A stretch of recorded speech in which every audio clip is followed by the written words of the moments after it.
We waited and we waited and we waited some more, and finally, after over half of a year of pain and suffering and longing and wait and desire, we are here. It is week one, season opener of the brand new NFL season. Everybody, round of applause.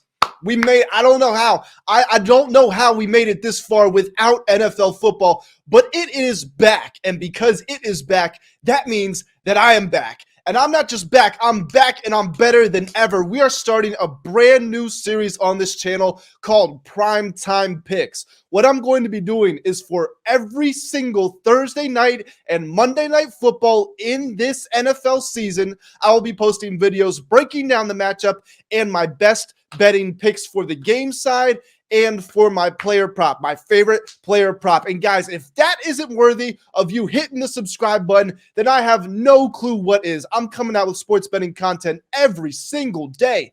NFL, NBA, MLB. This is like a goddamn one-stop shop. If you go to one of those little pop-ups at the mall and you're looking for anything under the sun and you can't find it, you can find everything right here. I don't even know what I'm saying anymore. I'm just so fired up. I'm jumping out of my skin, getting ready for the NFL season to come back tonight. But like I said, guys, before we jump into this video and I tell you what I will be betting on, smash that subscribe button. It's only right. We are building the best community on YouTube in the sports betting section. And I tell you what, you want to be a part of it. I guarantee you that.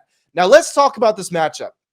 So I put out a betting preview for this game a couple of days ago, but I do just want to go over the important points. I do want to rehash them. So the Chiefs went 14-3 last season. Everybody knows they host the 5th straight AFC Championship game, win that, win the Super Bowl. Just to be expected from them. They're the most dominant team in the league right now, but they only went 8-11-1 against the spread last season. I'll repeat that. The Chiefs played 20 games last season. They only covered in 8 of them. That is only 40%.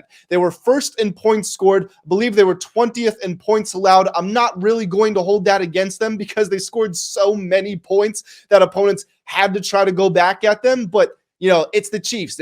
We know what's going to happen. They're going to score a lot. They're going to win a lot of games, and they're going to win a lot of Super Bowls. Now, the team was also ranked pretty highly in sacks. As a matter of fact, they had more sacks than every team in the league except for the Eagles, but they're missing a big piece with Chris Jones. We all know he's going through this contract holdout. Supposedly, they offered him $27 million per year. He wants $32 million per year. He will not be playing on Thursday night. We know that much. Now, at the time I'm recording this, it's early Thursday morning. We still do not know if Travis Kelce will play. However, judging by the spread, opened at about 7, went down to 6.5. Now it's 4.5. That tells me the odds makers don't believe that Kelce will play with that hyperextended knee. So I am assuming that he's not playing as well.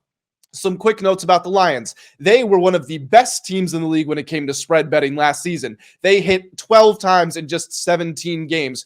But I will say this, they now have to bear the burden that the Chiefs have carried for the past half decade, and that's dealing with the pressure of public expectation. Everybody knows, everybody is wise to the fact that the Lions were so successful against the spread last season. So that means, at least for the early parts of this season, the Lions are going to have inflated spreads, meaning the odds makers are going to set the line at greater than what they actually believe it should be because they know the public will be backing the Lions regardless of what that number comes in at. Now, the Lions, as good of a season that was for them, they were only one game over 500. They were 9-8. Actually, it's a half game if you want to break it down. And they were only 4-4 on the road. So not the best road team. And of course, we all know this game is being played in Kansas City. And not only is this game in Kansas City, it's the season opener and it's the name of the show, Primetime. This is in primetime. The Lions did not have a single primetime game last season. This is a brand new experience for a lot of guys on that roster, a very young, talented, but very young roster. The Lions were 4th in points scored, but they also gave up the 4th most points and the most yards in the league. So guys, with all of that being said, where am I going with my pick for this game? Do you have any guesses? What do you think it is?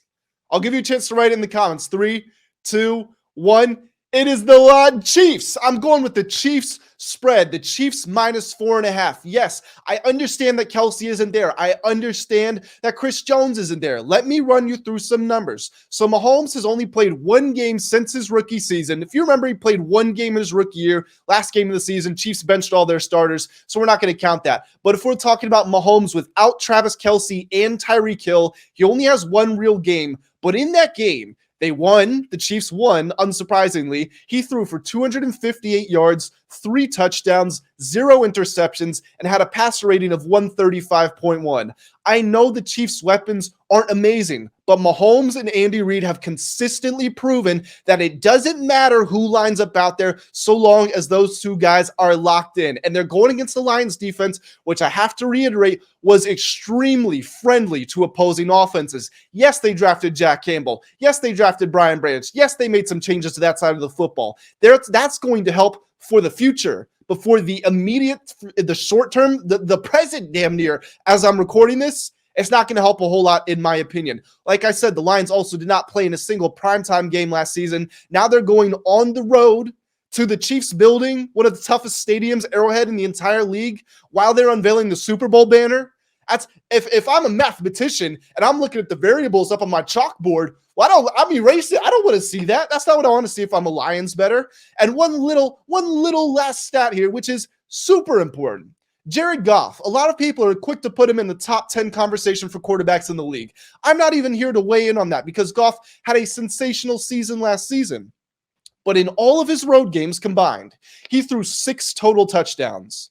6 total touch. That's less than 1 touchdown per road game last season, which was a career year. Again, going on the road to the Chiefs, I'm not looking at this to be a spot where he does succeed. Now, I'm assuming he will get on the board because the Chiefs are going to score so many points that the Lions will have to air the ball out just to try to keep up. And Goff should get a touchdown or two, but I don't think he's going to go toe-to-toe with Mahomes. That's going to do it for my favorite game side pick. Let's talk about my favorite player prop. It's not going to be a Chiefs player. It's going to be somebody from the Detroit Lions, obviously. It's going to be rookie running back Jahmyr Gibbs. I love his over of 31.5 receiving yards. Now, it's not incredible value. We're not hitting for plus 500, but I tell you what, if we go 2-0 on these picks, then we basically doubled our money, and we're definitely going to take that. Now, the reason I love Gibbs is I love him for, honestly, there's a lot of reasons. Last year, DeAndre Swift led the Lions in receiving yards per game. He did not play in every game. I believe that number was 14, but across those 14 games, he averaged just about 28 yards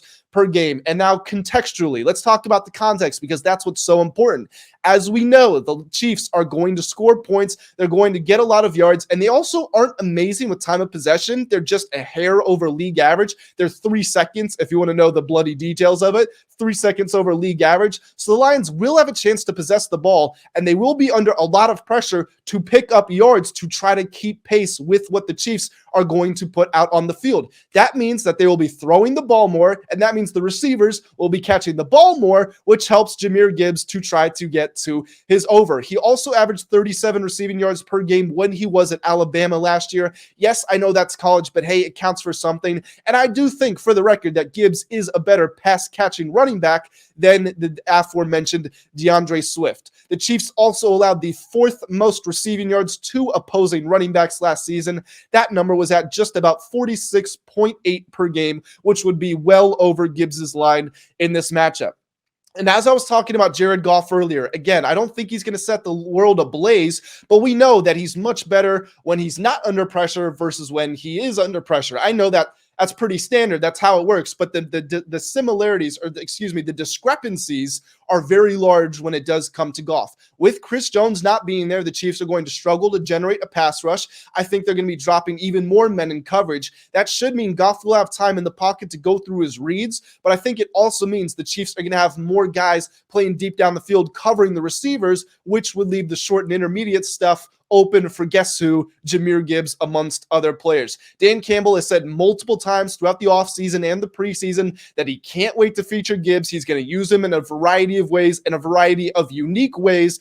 I think we're going to see a lot of him involved in the passing game. A lot of screens, a lot of short routes, a lot of checkdowns, and we go Chiefs spread, Jahmyr Gibbs over receiving yards, for the first edition of Primetime Picks in the 2023 NFL season. Guys, I am desperate to hear what your best bets and plays are for this matchup. So do me a favor, drop everything you got in the comments section, subscribe to the channel. Like I said, I'm going to be here every single day for who knows how long putting out sports betting content. I'm going to put out my 5 favorite bets for the Sunday games very soon. So another reason to be subscribed to the channel. Like this video if you did enjoy. And until next time, I will see you all very soon. Have a great day.